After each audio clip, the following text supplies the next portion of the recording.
और अक्ल चौपायों को दे बैठे हकीम थानवी। अक्ल चौपायों को दे बैठे हकीम थानवी। मैं न कहता था कि सोहबत देव की अच्छी नहीं। वाह वाह, क्या बात। जो जुनून खुल्द में कौवों को दे बैठे धर्म, जो जुनून खुल्द में कौवों को दे बैठे धर्म, ऐसे अंधे शेख जी की पैरवी अच्छी नहीं।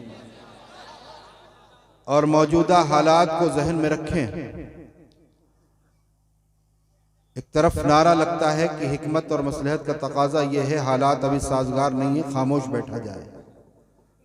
मगर हुजूर ताजुश शरिया अलैहि रहमा फरमाते हैं, तोड़ दे हर जुल्म की बढ़कर कलाई तोड़ दे।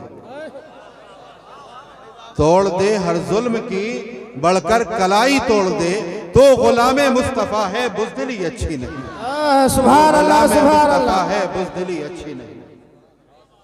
और फरमाते हैं, जो पिया को भाई अख्तर, जो पिया को भाई अख्तर वो सुहाना राग है, जिससे नाखुश हो पिया वो रागनी अच्छी नहीं। आइए हम और आप अपने और सारी कायनात के मरकज़ अक़ीदत मुस्तफ़ा जान रहमत जनाब मोहम्मद रसूलुल्लाह सल्लल्लाहु तआला अलैहि वसल्लम की बारगाह में हदिया दुरूद पेश करें। पढ़े अल्लाहुम्मा सल्लि अला सय्यिदिना व मौलाना मुहम्मद मअदिनिल जुदी वल करम व किराम अपनिल करीम व बारिक वसल्लम सलातो व सलामन अलैका सय्यिदी या रसूलुल्लाह सल्लल्लाहु तआला अलैहि वसल्लम। मेरी जिंदगी का मकसद तेरे दी की सरफराजी, मेरे जिंदगी का मकसद तेरे दी की सरफराजी, मैं इसीलिए मुसलमान, मैं इसीलिए नमाजी। हजरत गिरामी, आज उम्मत मुस्लिमा जिन हालात से गुजर रही है वो किसी से पोशीदा नहीं। सोशल मीडिया और प्रिंट मीडिया के जरिए आपको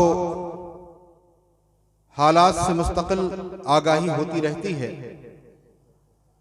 आज सूरत हाल कुछ ऐसी है कि हम जब सुबह अपना मोबाइल ऑन करते हैं या अखबार उठाते हैं तो दो चार ऐसे हादसात हमारे सामने नजर आते हैं कि जो कम से कम उस वक्त के लिए हमें परेशान कर देते हैं। कभी किसी मुस्लिम नौजवान की मॉब लिंचिंग का मामला, कभी किसी मुस्लिम दोशीज़ा की आबरूरेजी का मामला, कभी किसी मस्जिद के शहीद किए जाने की खबर, कभी कहीं किसी मदरसे पे हमला, कभी मुसलमानों के कारोबार पर हमला। गर्ज की एक दो जख्म नहीं, जिस्म है छलनी छलनी। एक दो जख्म नहीं, जिस्म है छलनी छलनी। दर्द बेचारा परेशान है, कहां से उठे। लेकिन क्या सिर्फ ये शेर पढ़ के हम खामोश बैठ जाएं? क्या हम दर्द का एहसास होने के बावजूद दर्द की दवा न करें? क्या हम बेफिक्र हो जाएं? एक अक्लमंद इंसान का कतान ये काम नहीं है। आज जो कुछ भी हमारे साथ हो रहा है, इसकी बुनियादी वजह क्या है, इसके असबाब व इलल क्या है। मैं आगे बढ़ने से पहले एक बात बहुत साफ कह देना चाहता हूं कि इस मजमे में अगर 500 रुपए पे बिकने वाले कुछ मुखबिर बैठे हों, क्योंकि हमारी मिल्लत का एक बड़ा ये अजीब मामला है कि हमारी कौम में 500 रुपए की नोट पर बिकने वाले मुखबिर बहुत मौजूद हैं। बल्कि अब तो मर्द अब औरतों में भी ऐसे लोग पैदा होने लगे। अल्लाह महफूज रखे। तो अगर वो बैठे हों तो हमारी गुफ्तगू को पूरी तरह से रिकॉर्ड कर लें और अपने आकाओं तक पहुंचा दें, क्योंकि हम वो नहीं हैं कि जो बोलकर कमरे में जाके बंद हो जाए, बल्कि जो बोलते हैं अल्हम्दुलिल्लाह उसके जिम्मेदार होते हैं। लिहाजा जो लोग बैठे हुए हैं ऊपर से लेकर नीचे तक, वो बिल्कुल इत्मीनान और सुकून से बैठ करके गुफ्तगू सुने। मैं कोई तकरीर नहीं कर रहा हूं, मैं कोई खिताब नहीं कर रहा हूं, बस कुछ दर्द दिल है जिसे बांटने का काम करता हूं। खुदा करे कि यह दर्द आपके दिलों में बैठ जाए, आमीन। हजरात गिरामी, तारीख शाहिद है कि जब जब इस्लाम और मुसलमानों के खिलाफ साजिशें की गई हैं, मुसलमानों को तबाह बर्बाद करने का इरादा किया गया है, तो सबसे पहले मुसलमानों का हरारत ईमानी नापा गया है। सबसे पहले हमारा टेम्परेचर नापा गया। जी जी। और टेम्परेचर नापने का हर जमाने में एक पैरामीटर रहा है, वो पैरामीटर रहा है इश्क रसूल सल्लल्लाहु अलैहि वसल्लम। क्योंकि दुनिया जानती है कि मुसलमान वही है जो अपने नबी की इज्जत और अजमत पे मर मिटने का जज्बा रखता है। मुसलमान वही है जो अपने नबी की अजमत पे एक हर्फ भी बर्दाश्त नहीं करता। लिहाजा हर जमाने में इसी पैरामीटर पर, इसी पैमाने पर हमारा टेम्परेचर नापा गया। फर्क बस इतना था कि उस जमाने में आज की तरह सोशल मीडिया, प्रिंट मीडिया और इलेक्ट्रॉनिक मीडिया का दौर नहीं था। उस वक्त हमारा टेम्परेचर नापने के लिए किसी चौराहे पर गुस्ताख को खड़ा किया जाता था कि तुम मोहम्मद अरबी सल्लल्लाहु अलैहि वसल्लम की शान में गुस्ताखी करो। माज़अल्लाह। जब वो बदबख्त गुस्ताखी करता था तो देखते ये थे कि गुजरने वाला मुसलमान क्या करता है।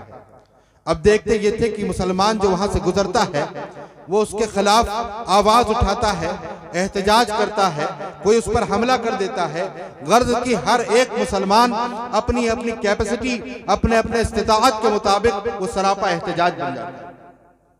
जब ये सूरत हाल नजर आती थी तो अगियार कहते थे, दुश्मन कहते थे कि इन पर हमला करने का ये सही मौका नहीं जी, क्योंकि इनके दिलों में इश्क रसूल की शमा फरोजा है। जब तक ये शमा जलती रहेगी इनको तबाह बर्बाद नहीं किया जा सकता। उसके बाद वो काम करते थे कि मुसलमानों के दिलों से इश्क रसूल कैसे कमजोर किया जाए, कैसे इस शमा को मद्दिम किया जाए या बुझा दिया जाए। और कुछ अरसे के बाद उन्हीं चौराहों पर वो गुस्ताख खड़े किए जाते थे। अब वो गुस्ताख दोबारा जब गुस्ताखी करते थे तो देखा यह जाता था कि अब जो लोग मुसलमान वहां से गुजरते हैं वो एहतजाज नहीं करते, उसे बुरा भला नहीं करते, उसके खिलाफ उस पर हमला नहीं करते, बल्कि वो कहते हैं कि ये पागल है, दीवाना, इसे बकने दो, हमें बोलने की जरूरत नहीं जी। और ये कहकर के गुजर जाते। जब वो गुजर जाते थे तो कहते थे कि अब इन पर हमला करो, कामयाब हो जाओगे, क्योंकि इनके सीनों में इश्क रसालत की जो शमा जल रही थी वो या तो मद्दिम हो चुकी है या बुझ चुकी है।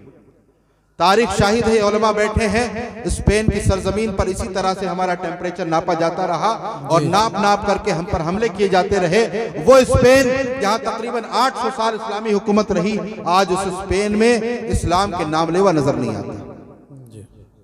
अजीजान मोहतरम, मुल्क हिंदुस्तान को स्पेन बनाने की पूरी तैयारी है। यही वजह है कि जब यहूदियों की दी हुई आइडियोलॉजी के मुताबिक आरएसएस के प्लान को इंप्लीमेंट करने के लिए 2014 में बीजेपी इख्तिदार में आ गई, तो इख्तिदार में आते ही यह प्लान था कि मुसलमानों के साथ क्या करना है, कैसे करना है। गौर यह किया गया कि अगर मुसलमान नहीं हटा तो हमारे हिंदू राष्ट्र का सपना पूरा नहीं हो पाएगा। यह मुसलमान हिंदू राष्ट्र में सबसे बड़ा रोड़ा है। क्यों रोड़ा है? इसलिए रोड़ा है कि यह हिंदू राष्ट्र जो है ये जुल्म का पहाड़ तोड़ने वाला एक कानून है, जिसे मनुस्मृति का कानून कहा जाता है। दलितों पर और तमाम बैकवर्ड्स पर इस तरह के मजालिम ढाए जाते थे कि आप सोच भी नहीं सकते। उसकी एक मिसाल यूं समझें कि मुगल दौर से पहले चूंकि हिंदुस्तान में मनुस्मृति का कानून चलता था, यही हिंदू राष्ट्र हुआ करता था, लिहाजा उस वक्त दलितों की औरतों को अपने सीनों को ढकने की इजाजत नहीं थी, ब्लाउज पहनने की इजाजत नहीं थी। उन्हें बाकायदा उसके लिए टैक्स देना पड़ता था।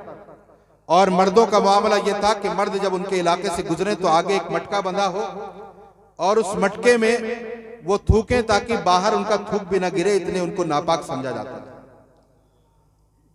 उनके पीछे एक झाड़ू बंदी होती थी ताकि जब वो चले तो उनके कदमों के निशान भी जमीन पे बाकी न रहे। आप तो तारीख का मुताला करते नहीं, लेकिन आपको बता दूं, ये उलमा जानते हैं कि उन दलितों की औरतों को कानून बना करके अपने सीनों को ढकने का इख्तियार देने वाली जात का नाम हजरत टीपू सुल्तान अलैहिर्रहमान। सुभान अल्लाह, सुभान अल्लाह। इसीलिए उनसे खार खाते हैं, इसीलिए उनके खिलाफ बकवास करते हैं और इसी निजाम को ये दोबारा कायम करने का ख्वाब देख रहे हैं और उसके लिए बड़ी जद्दोजहद कर रहे हैं और बहुत करीब पहुंच चुके हैं। अब चूंकि मुसलमान सबसे बड़ा रोड़ा था, इन्होंने इस पर मंथन किया, एनालिसिस किया कि इन मुसलमानों का इलाज कैसे किया जाए। नतीजे पर ये पहुंचे कि इतने बड़ी तादाद में मुसलमान, 20-25 करोड़ जो मुसलमान हैं, इतने मुसलमानों को न मारा जा सकता है न भगाया जा सकता है। लिहाजा इनके साथ ऐसा करो कि ये जिंदा तो रहें लेकिन जिंदा रहने के बावजूद ये मुर्दा हो जाए, यानी कि अपनी आवाज उठाने की पोजीशन में भी ना बचे जी। और आज इस मामले में ये बहुत हद तक कामयाब नजर आ रहा है, क्योंकि हमने खौफ और बुज़दिली की चादर ओढ़ रखी। आज हमारी मस्जिद में 500 लोग नमाज पढ़ रहे हैं और एक सिपाही बाहर आके पीछे खड़ा हो जाए तो हम नमाजों में दिल नहीं लगेगा, पीछे घूम घूम देखते रहेंगे, न जाने क्या हो जाए। इतना खौफ हम पर तारी कर दिया गया। मॉब लिंचिंग की गई, उसकी वीडियो वायरल की गई। कोई भी मॉब लिंचिंग आपको ऐसी नहीं मिलेगी जिसकी वीडियोस वायरल न की गई, और ये इसीलिए की जाती हैं ताकि दहशत फैले, खौफ का माहौल पैदा हो और हमारे नौजवान नादानी के ज़ौम में आकर के उसको खूब वायरल करते हैं, बड़े खुश होते हैं कि हमने फॉरवर्ड करके बड़ा अच्छा काम किया। अजीज़ान मोहतरम, डॉक्टर इकबाल ने कहा था, कुव्वते फिक्र अमल पहले फना होती है, फिर किसी कौम की शौकत पे जवाल आता है। आज हमें अपनी फिक्रों को सही सिमत देने की जरूरत है। आज हम जिस सिचुएशन में हैं, इस सिचुएशन का इलाज हमें ही करना है, कोई बाहर से इलाज करने नहीं आएगा। मैं ये अर्ज कर रहा था कि जब ये तय हो गया कि मुसलमानों को इस सिचुएशन में डालना है कि जिंदा रहकर भी मुर्दा हो, तो उसके लिए क्या क्या करना है ये भी तय हो चुका था। लेकिन जरूरत थी कि सबसे पहले मुसलमानों का टेम्परेचर नाप लिया जाए। लिहाजा 2015 में गुस्ताख रसूल कमलेश तिवारी के जरिए सबसे पहली गुस्ताखी कराई गई।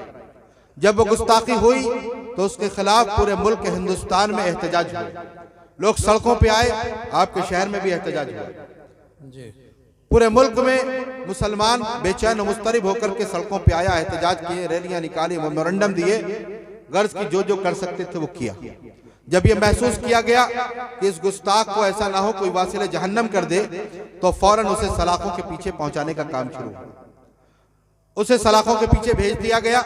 हम मुसलमानों ने समझा हमारा काम हो गया, उसे सजा मिल गई, लेकिन उसे सजा नहीं मिली थी, उसे तहफ़्फ़ुज़ फराहम किया गया, उसे सिक्योरिटी दी गई थी। यही वजह है कि जब हम खामोश होकर के बैठे, कुछ ही वक्त गुजरा था, उसे बाहर निकाला गया और निकलने के बाद उसने ऐलान किया कि हम मोहम्मद साहब की जीवनी पे एक फिल्म बनाएंगे। माअज़ल्लाह। मुसलमानों, उसने सिर्फ कहा नहीं थी। ये उलमा बैठे हैं, नक़्ल कुफ्र कुफ्र न बाशत, मकसद है सिर्फ आपकी गैरतें बेदार करना। हम स्टेजों पे तो कहते हैं बतला दो गुस्ताख नबी को गैरत मुस्लिम जिंदा है, उन पर मर मिटने का जज्बा कल भी था और आज भी है।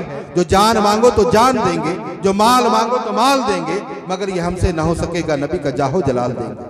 लेकिन ये बातें सिर्फ फर्जी हैं।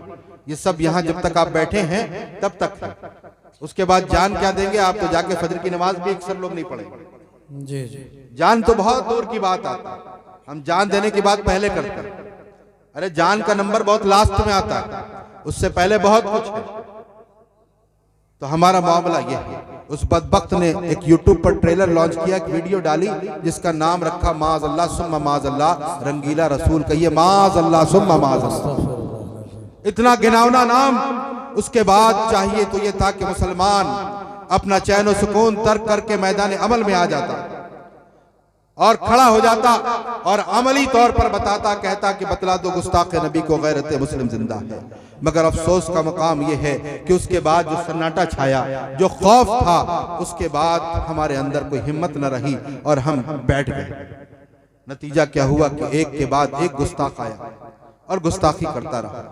आज जो वसीम रिजवी कहता है कि 26 आयत निकाल देंगे, हमने निकाल दी है। जो हुजूर की शान में ऐसी गुस्ताखी भरी किताब छाप करके मदारिस अरबिया को भेज रहा है, उसकी ये हिम्मत कैसे पड़ी? उसने यूट्यूब पर एक ट्रेलर लॉन्च किया था, उस फिल्म का नाम रखा था उसने मदर ऑफ मुस्लिम्स, और उसमें एक नंगी औरत को दिखाया था। माअज़ल्लाह सुम्मा माअज़ल्लाह। मुसलमानों में पूछता हूँ, बड़ा इंतजार है कि हम जब जाएंगे तो हमारे आमाल इस लायक नहीं है, यकीनन हमारे आमाल इस लायक नहीं कि हमारी मग़फ़िरत हो, लेकिन बारगाह मुस्तफ़ा में हाजिर होंगे, सरकार शफाअत फरमा देंगे। जब सरकार की बारगाह में शफाअत के लिए हाजिर होंगे, वो बारगाह जिसके बारे में आला हज़रत इमाम अहले सुन्नत फरमाते हैं, सब ने सफ़े महशर में ललकार दिया हमको, ऐ बेकसों के आका अब तेरी दुहाई है। उस बारगाह में हाजिर होंगे और शफाअत सरकार फरमा देंगे। लेकिन क्या कभी सोचा कि जब उस बारगाह में हाजिर होंगे, मेरे आका सल्लल्लाहु अलैहि वसल्लम ने अगर सवाल कर लिया कि मेरी आयशा की शान में इतनी शदीद गुस्ताखी हुई थी, तुमने क्या किया? क्या जवाब दोगे मुसलमान? क्या जवाब दोगे? कोई जवाब है? कोई जवाब नहीं बन पड़ा। और खुदा न करे कि आका फरमा दे, जाओ मैं तुम्हें नहीं पहचानता। किस काम के रहेंगे हम? क्या करेंगे हम? किसी लायक नहीं बचेंगे। लिहाजा आज ले उनकी पनाह, आज मदद मांग उनसे, कल न मानेंगे, कयामत में अगर मान पाए।